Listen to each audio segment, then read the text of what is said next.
করতেছি। আলী ভাই কি করো? আরে নারকেল, হালকা নারকেল হলো ডাবগুলা মনে করে খাইছি। আর নারকেল খাওয়ার সময় নাই, এখন এটাকে জুস বানাইতেছি। জস সেই স্বাদ হইব নাকি? এই দিস আচ্ছা, যে আপনারা সাথে থাকেন, দেখেন। জস একটু হালকা পানি দিয়ে বরফে পানি, পানিটা দাম হলো 1 টাকা। এই পানিটা কিনা ওনার বাংলা কিনা ছাড়া পানি নেই।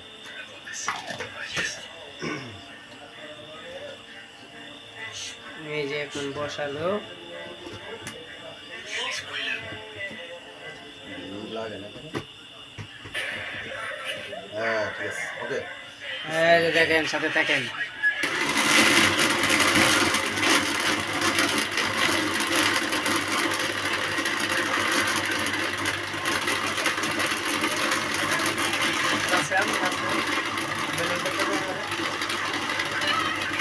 এই যে দেখেন,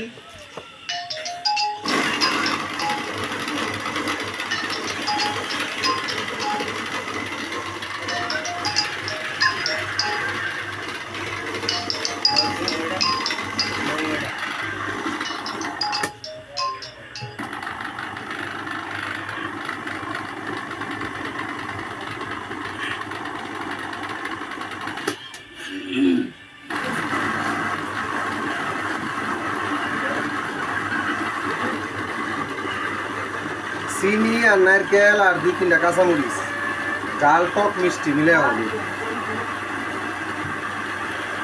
দেখেন কেমন ঘুরতেছে।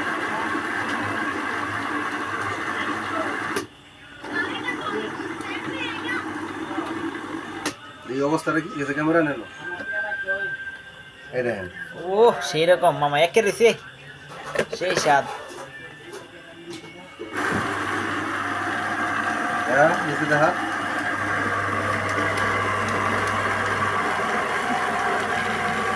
আসলে এই দেশের ডাবের কোনো অভাব নেই, বুঝছেন? এটা আমরা ডাব কিনে আনি 100-150 পিস প্রতি সপ্তাহে, আইনা সবাই ভাগ করে খাই। তো ডাবের যে কিছু কিছু বাকি ডাবগুলো আছে, এগুলো নাইট খেল মনে করেন যে সারাদিন খাওয়ার পরে এগুলো জমায়, তো রাত্রিবেলা এরকম জুস বানায় খাই, কথা বুঝছেন?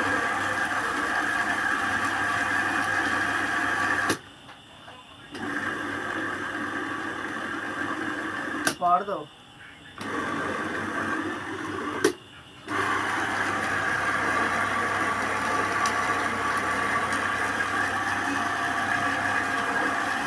তো আপনারা ইচ্ছা করলে খাইতে পারেন।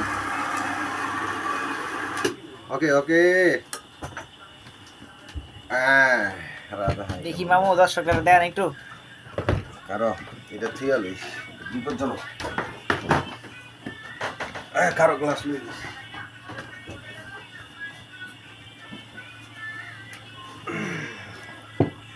এই যে দর্শকটা দেখবেন এখন, দেন কি সেরকম জুস আছে।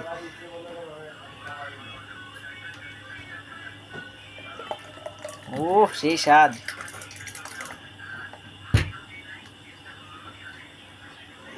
বিসমিল্লাহির রহমানির রহিম।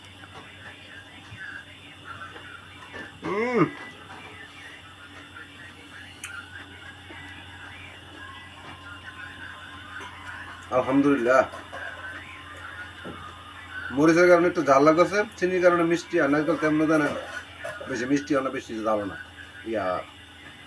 পানসাও না। তো খুব স্বাদ এই দেখেন। তা আপনার ইচ্ছা করলে বানিয়ে খাইতে পারে। সেই সেই সেই।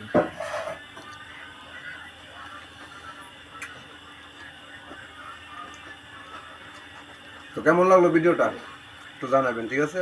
তো ভালো থাকবেন, সুস্থ থাকবেন, আল্লাহ হাফিজ।